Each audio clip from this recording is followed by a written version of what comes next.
When people think about train travel, countries like Japan, Switzerland and China usually come to mind first.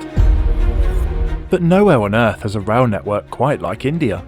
Every single day, over 20 million passengers travel on more than 13,000 train services, connecting some of the world's largest cities and tiny rural villages across a country stretching over 3,000 kilometres. And the best way to experience it?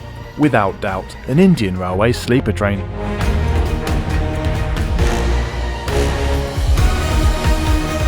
Today I'm going to explain everything you need to know about India's fascinating long-distance trains, from the different classes and types to what it's actually like eating and spending a night on board. Whether you're planning your first trip to India or you're simply fascinated by trains, let's dive into one of the world's greatest railway systems.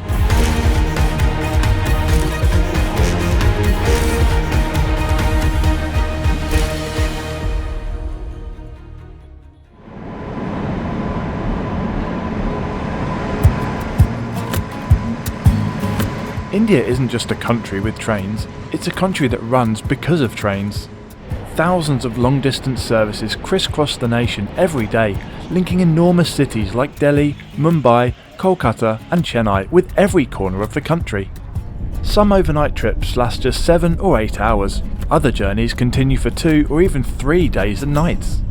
It's perfectly normal for passengers to board in one state, sleep a couple of nights on board, and wake up thousands of kilometres away where the climate or even the language has completely changed. For millions of Indians, trains aren't just transport. They're an affordable hotel, a restaurant, a social gathering, and often the cheapest and most comfortable way to travel across this vast country.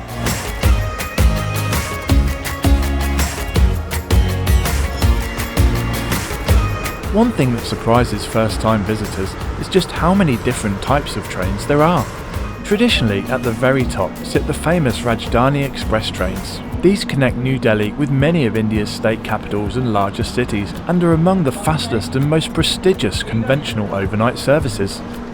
Meals are usually included in the fare, stops are limited, and punctuality is generally better than average due to the high priority they receive on the network. Next are the Duronto Expresses. These second-tier services were introduced to provide fast, point-to-point connections with limited intermediate stops. Although some routes have changed over the years, they are still among the quicker ways to travel long distances on Indian railways. Then are the superfast express trains.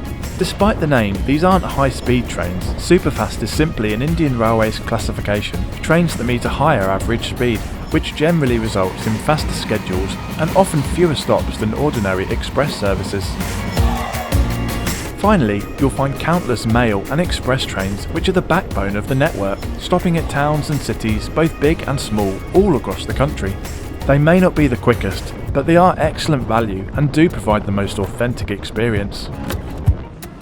More recently, Indian Railways has begun introducing new night train concepts, including the Vande Bharat Sleeper, a train designed to offer a more modern and comfortable travel experience, alongside the budget-focused Amrit Bharat Express for non-air-conditioned travel. Together, they represent Indian Railways' latest effort to modernise long-distance travel by offering both new premium and cost-effective overnight services.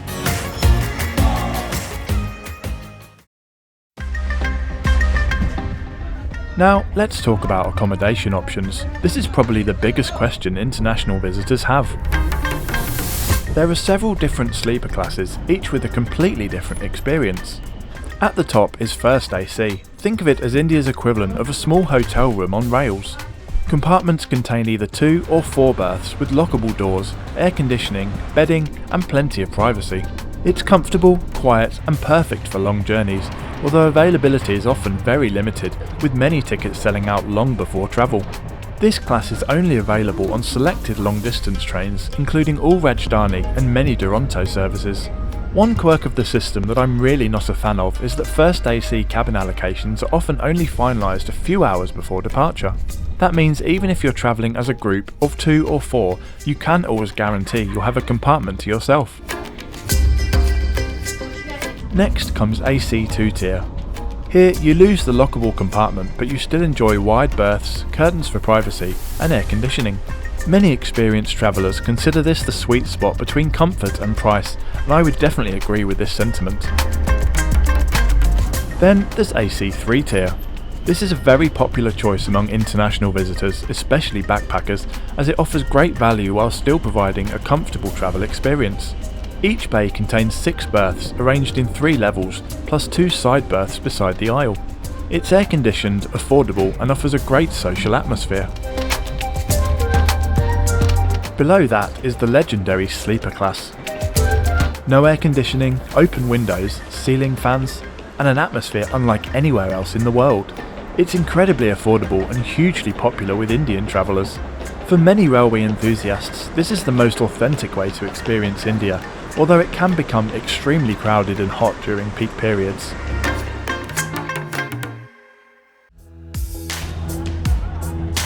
Booking Indian train tickets can be confusing for international visitors, but once you understand the system, it's actually quite straightforward. The official booking platforms are the IRCTC website or app, although many visitors find it easier to use third-party services like One2Go, which offer a much more user-friendly booking experience. Tickets for most sleeper and long-distance services go on sale 60 days before departure, and popular routes, especially on premium trains, can sell out within a few hours, or even faster during festivals or holidays. If your chosen train is full, there are still options. Indian Railways operates the Foreign Tourist Quota, or FTQ, which is available on selected routes and classes. FTQ tickets can only be bought via the official IRCTC platform and come with a small additional booking fee. There is also a waiting list system. Rather than simply saying a train is sold out, you can join the list, and if and when passengers cancel their tickets, you gradually move up the queue. Although nothing is guaranteed, you still have a reasonable chance of getting your desired ticket. You may also come across something called RAC, or Reservation Against Cancellation. This guarantees you a seat on the train, with many passengers receiving a full sleeping berth before departure if enough cancellations occur. My simple advice is book as early as possible, but don't forget there are often several different trains with varying classes serving the same route, so there will usually be something available. Finally, before boarding, make sure you have your tickets either printed or electronically on your phone and your passport with you if requested by the ticket inspector.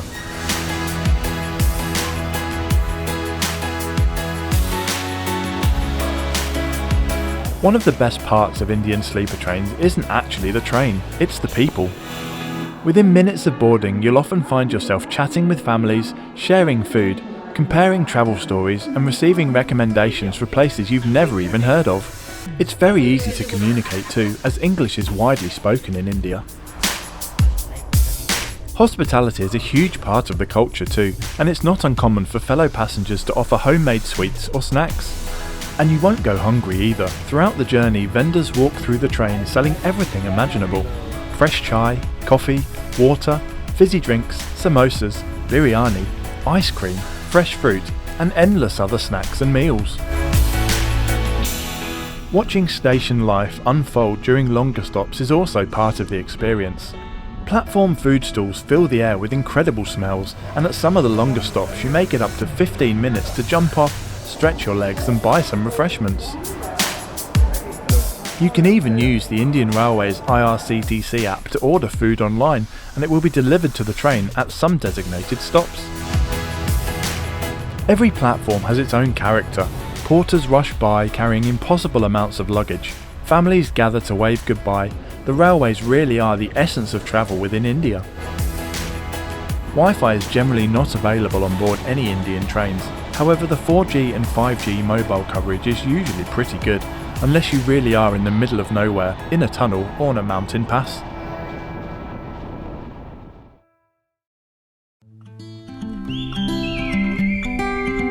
As evening approaches, the transformation begins. Seats become beds. Bedding packs are distributed in the air-conditioned classes, but don't expect them to be made up for you. The rhythmic clickety-clack of the wheels becomes the soundtrack for the night. I find it surprisingly easy to fall asleep, but then I've always slept well on a moving vehicle, especially a sleeper train. Of course, it won't always be silent on board, so I would definitely recommend bringing earplugs and an eye mask. Station stops continue throughout the night. People coming and going, announcements are made, vendors call out while selling their wares. The train occasionally jolts sidewards, forwards or backwards, but somehow that's all part of the charm. Then comes one of the greatest moments in railway travel, and the reason why it's such a unique experience: waking up somewhere completely different. Perhaps surrounded by the deserts of Rajasthan, the lush green rice fields of Kerala, the western Ghats near Goa, the foothills of the Himalayas, or the tea gardens of Assam. There's something magical about going to sleep in one city and waking up hundreds of kilometres away.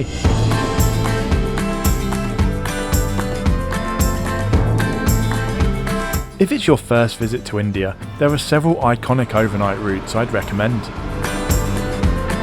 The Rajdhani Express between Delhi and Mumbai offers one of the country's classic premium rail experiences on one of India's busiest rail corridors. The Konkan Railway between Mumbai and Goa isn't just a train ride, it's one of the world's most scenic coastal railways, and you will be glued to the window, camera at the ready for hours upon hours. The journey from Kolkata to New Jalpaiguri is the gateway to the Himalayas and the famous Darjeeling Himalayan Railway, one of India's most scenic toy train mountain lines. And the epic Kanyakumari to Digbra Vivek Express, the longest train route in India, covers more than 4,000 kilometres and takes just over 3 days travelling from one end of the country to the other. Each offers a completely different side of India.